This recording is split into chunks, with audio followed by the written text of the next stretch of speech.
everyone, this is International Master Fernando Valenzuela from Chess Strategies 1. Today we will talk about attacking with the King's Indian defense. Before that, let me remind you to like, share and subscribe Chess Strategies 1. Now we are going to start with this video, which is going to talk about the King's Indian defense, one of the most aggressive defenses against d4. So d4,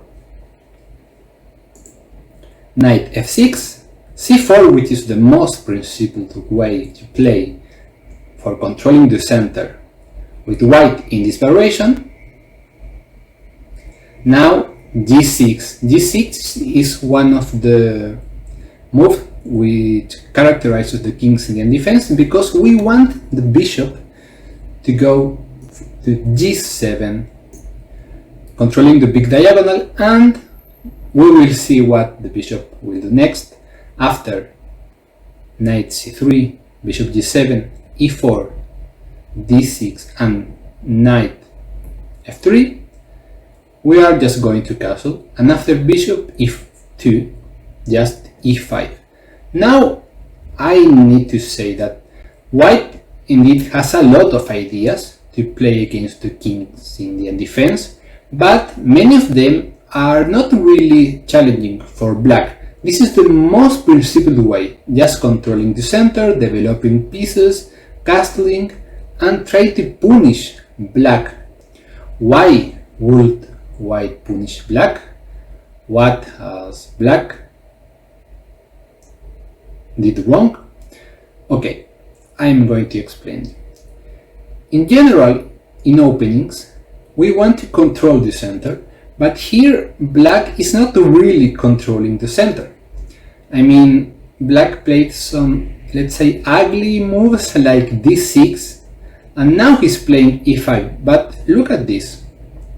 White has 3 pawns in the center, and black has already played d6 and then e5, and it is clear that white has a lot of control in the center, and he can benefit with some advantage space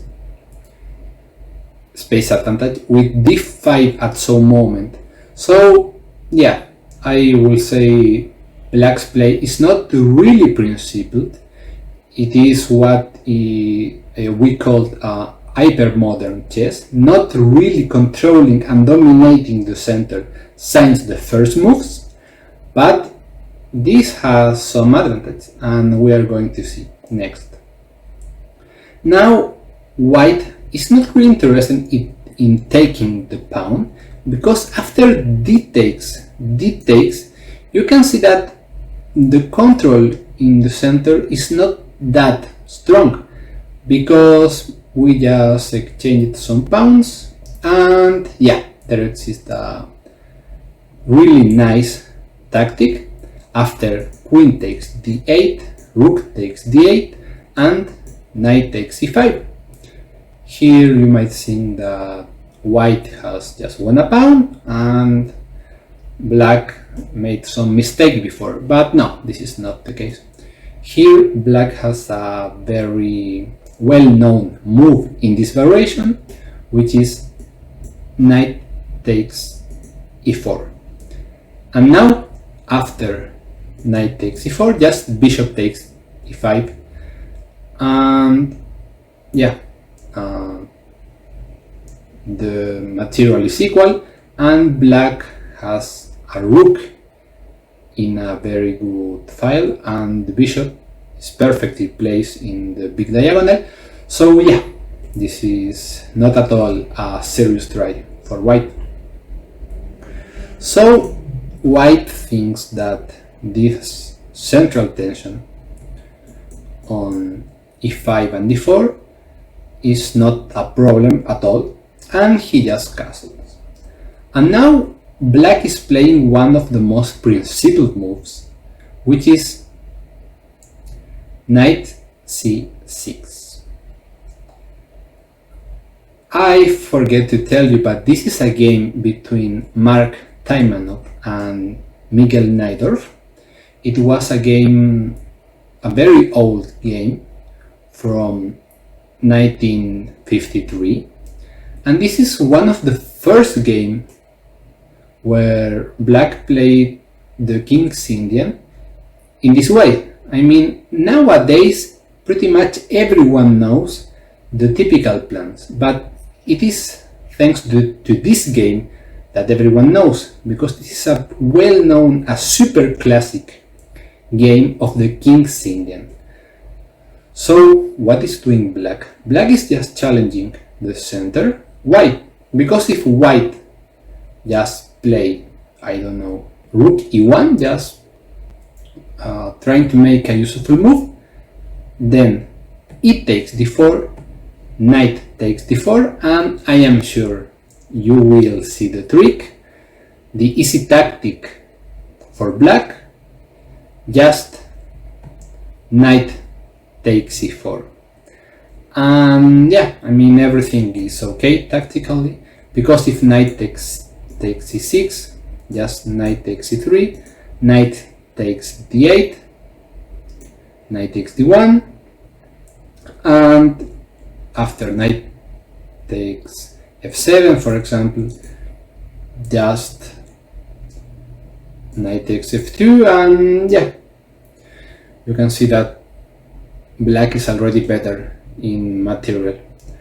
So this is never a good idea for white, allowing all of that. And if knight takes c4, just knight takes d4, and black is suddenly a pawn up. So here white really needs to take care of the d4 pawn. One idea might be playing bishop e3, which is of course not bad at all, but it allows knight g4, and yeah, the bishop is threatened, so bishop g5, just attacking the queen, right?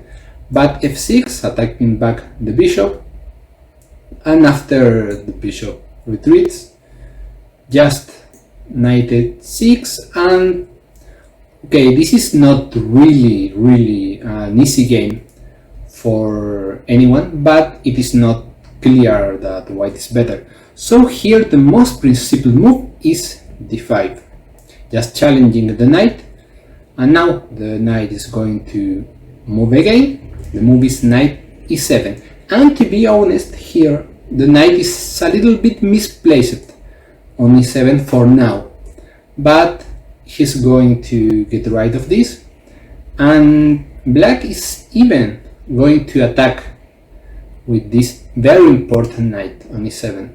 Now the move is knight e1.